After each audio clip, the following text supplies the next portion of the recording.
Hey, welcome back to No Hype Beer Reviews. Unless it's your first time, then welcome. Please consider subscribing. If you do, hit the notification bell, get all the updates.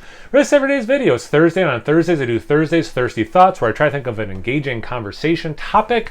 Hopefully get that comment section blowing up, because it's hard for me to do live streams, but I love the interaction with the people who watch. So this week, interesting, because I had this idea for a completely different reason, and then it dawned on me this whole other way. So as you can tell from the title of the video, I'm basically answering and asking, have you ever mixed anything in with beer? So what for me made me think of this conversation is that Curious Traveler was my wife's favorite shandy.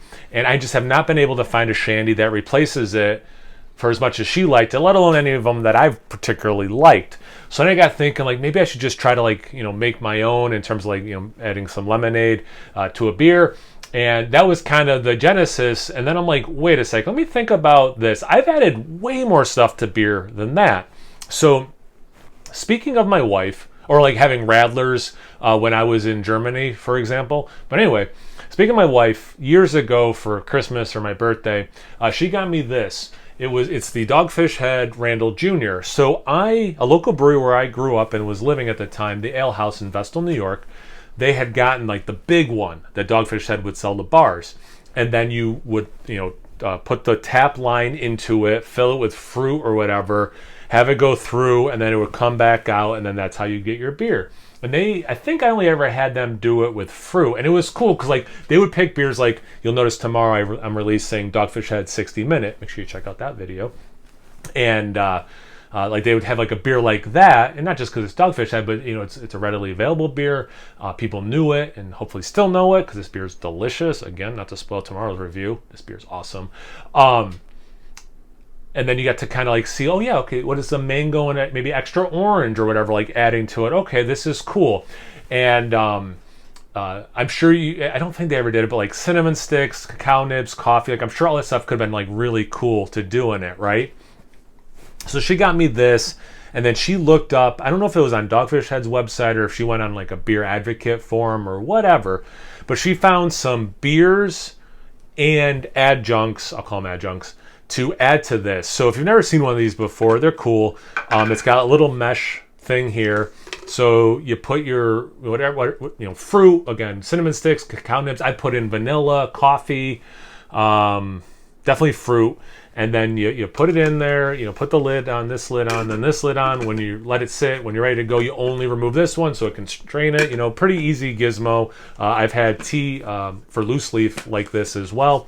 But anyway, so she was, she found it. I think one of them was Dogfish Head 90 Minute with pineapple. So she bought a can of pineapple and a 4-pack of the 90 Minute. She had a stout. I want to say it was Old Rasputin. And then she got cacao nibs. On my own, I've done vanilla, I've done coffee. So I guess I've done a lot. And one of the early beer channels I used to watch, and he's still going, was Darwin's Beer Reviews. And he would take Bourbon County. He had some videos where he'd take Bourbon County, and I think he used a French press. This was years ago, but I'm almost positive he used a French press. And I'm like, that's a really cool idea. So then I started doing a lot of stouts, whether bourbon barrel aged or not. I went through a phase where I could get the Anderson Valley. What's the one that's not as good? Is it the huge Acre or Arker that's not quite as good as the other one? Anyway, whatever one, it was relatively easy for me to obtain. It was relatively inexpensive. I want to say it was like $6.99 for the, was it 22-ounce format? And I'd get that, and I'd play around with whether it was a French press or one of these, and try to add some of those different flavors. Some worked very well. Vanilla bean in a stout, because I'm vanilla police, always delivers for me. And sometimes if I want to get really fancy, I might have, 2 12-ounce bottles or cans, do one, and then, pour it, and then pour the can that has not been opened or the bottle just to get the carbonation and all that stuff back up. Sometimes this does hold carbonation pretty well. So, yeah, again, like the genesis for me was Radler, Shandies, that kind of beer mixing with something else. And then I realized, wait, I've actually mixed and had things mixed with way more stuff. And also, not for nothing, but breweries doing that. Treehouse seems to be adding way more fruit purees to their IPAs. Near me, Fidens has been doing that. It seems like a lot of pineapple and mango. I've had a couple. They've been very good. So it's definitely like obviously a thing, whether the brewery's adding fruit, for example, or, barrel-aged beers, stouts or whatever, where that has adjuncts, like that side of it, sure. But have you ever done it on your end?